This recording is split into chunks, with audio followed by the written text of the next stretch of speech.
Exposition of Acts chapter 6. Stephen, a man full of the Spirit and wisdom. 1. Introduction. Acts chapter 6 commences with the remarkable growth of the early church, accompanied by the internal conflict that emerged as a consequence. This chapter delineates the procedure for appointing 7 deacons who are filled with the Spirit and wisdom to address the issue. However, Acts chapter 6 does not concentrate on the church's administrative structure or the division of labor. The church encountered a challenge, and the resolution was not predicated on administrative skill, but rather on being filled with the Holy Spirit and wisdom. Had the emphasis been on administrative matters, the text would have delineated a practical resolution to the issue. However, the book of Acts, chapter 6, does not provide a detailed step-by-step resolution. Instead, the repeated emphasis in Acts chapter 6 is placed on being filled with the Holy Spirit. The issues within the church were addressed through spiritual fullness, and the growth of the church was similarly facilitated by the fullness of the Spirit. Stephen, in particular, is distinguished as being full of the Spirit. He was a man characterized by faith and the Holy Spirit, verse 5. Additionally, he was full of grace and power, verse 8, and it is stated that he possessed wisdom and the Spirit, verse 10. The point is unequivocal. The fullness of the Spirit was central to addressing both internal conflicts and external challenges within the church. We will now examine Acts chapter 6 in 2 major parts. 1. Verses 1 through 7. The church's problem and the apostles' solution. 2. Verses 8 to 15. Stephen's fullness of the Spirit and his arrest. 2. The church's problem and the apostles' solution, chapter 6, verses 1 through 7. At the time, the church was growing rapidly. Notably, the text says that the number of disciples increased, not just believers. This tells us that the early church was not merely a gathering of believers, but of disciples, those who were trained to follow Jesus' teachings. Unlike the present day, when churchgoers may merely attend Sunday services, the early believers lived as true disciples. Their faith was not solely a matter of confession. Rather, it constituted a life characterized by obedience and transformation. Those who chose to follow Jesus received the Holy Spirit and diligently adhered to His commands. As the church experienced rapid growth, various issues arose. The Hellenistic Jews, defined as Greek-speaking Jews who originated from Greco-Roman regions, expressed concerns that their widows were being overlooked in the daily distribution of needs. Conversely, the early church was predominantly composed of Hebraic individuals, which resulted in instances of discrimination. Significant linguistic and cultural disparities existed between Jewish Christians who hailed from Hebraic and Hellenistic traditions. The Hebraic Jews typically adhered to stringent Jewish customs, which resulted in tensions, particularly concerning dietary regulations and variations in lifestyle. The issue of food distribution in verse 1 was not merely administrative, it revealed a challenge to the equity and love that the church community was meant to embody.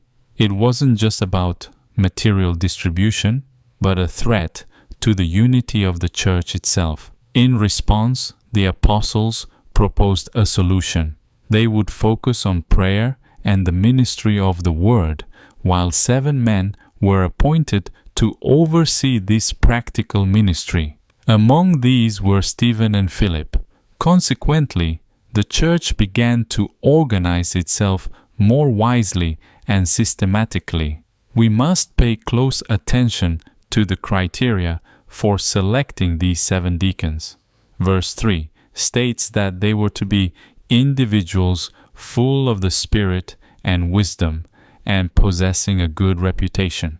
As observed in previous chapters, the condition of an individual's heart is a prominent theme in the book of Acts. Anyone who is not filled with the Spirit of Christ cannot serve within the church. Moreover, those who handle church affairs must possess wisdom. This indicates that church ministry transcends mere administration. It is inherently spiritual. Although the issue at hand involves food distribution, which could be addressed with wisdom alone, the solution necessitates individuals who are also filled with the Spirit and faith. Verse 5. This is essential, as the church must embody both justice and love. The foundation of the early church was established by the indwelling of the Holy Spirit. Along with this foundational aspect, faith and wisdom were considered essential. Only under these conditions could the church thrive in love and unity. Another key word here is prayer. The apostles devoted themselves to prayer and the word. The practical work was delegated to those full of wisdom and faith, but the apostles led through spiritual focus. In verse 6, after the selection process, the 7 were presented to the apostles, who prayed and laid hands on them. This shows us that prayer was central to the apostles' daily lives and leadership decisions. This is what it signifies to lead a life guided by prayer. The apostles' commitment to prayer empowered them to lead effectively. Prayer was indispensable, not merely for decision-making, but also for daily ministry. Like the apostles, we too must live a life firmly grounded in prayer. 3. Stephen's fullness of the Spirit and arrest. Chapter 6, verses 8 to 15. The narrative now turns to Stephen. Verse 8 introduces him as a man full of God's grace and power. Previously, we saw Peter filled with the Spirit. Chapter 4, verse 8. While Ananias and Sapphira were filled with deceit, and the high priests with jealousy. Acts continually highlights what fills a person's heart. Stephen was full of the Holy Spirit and wisdom, and he performed great signs and wonders. But opposition arose from members of the synagogue of the freedmen. Verse 9. Believed to be former slaves from the Roman Empire, likely Greek-speaking diaspora Jews from regions like North Africa, Cilicia, and Asia. These people began to argue with Stephen, but they could not withstand his wisdom and the spirit by which he spoke. Verse 10. Unable to refute the truth, they resorted to lies. They bribed false witnesses who accused Stephen of blasphemy against Moses and God. As a result, Stephen was arrested and brought before the Sanhedrin. Even in the trial, false witnesses spoke against him. But verse 15 notes that Stephen's face was like the face of an angel. This reference recalls Moses, whose face shone after encountering God on Mount Sinai. Exodus chapter 34, verses 29 through 35. It represents spiritual authority and the presence of God. By comparing Stephen's face to an angel's, Luke presents him as a prophetic figure like Moses, one who reveals the true meaning of the law through Jesus Christ. Stephen, filled with the Holy Spirit, faithfully carried out a prophetic ministry, delivering God's message like a messenger from heaven. The Sanhedrin themselves witnessed this, but still, those not filled with the Spirit continue to resist the truth and the power of God revealed through Stephen, as we'll see in the next chapter. 4. Conclusion. Acts chapter 6 is a valuable text that shows how the early church faced the crisis and responded in the Spirit. It does not simply emphasize administrative effectiveness, but the importance of Spirit-filled responses and leadership.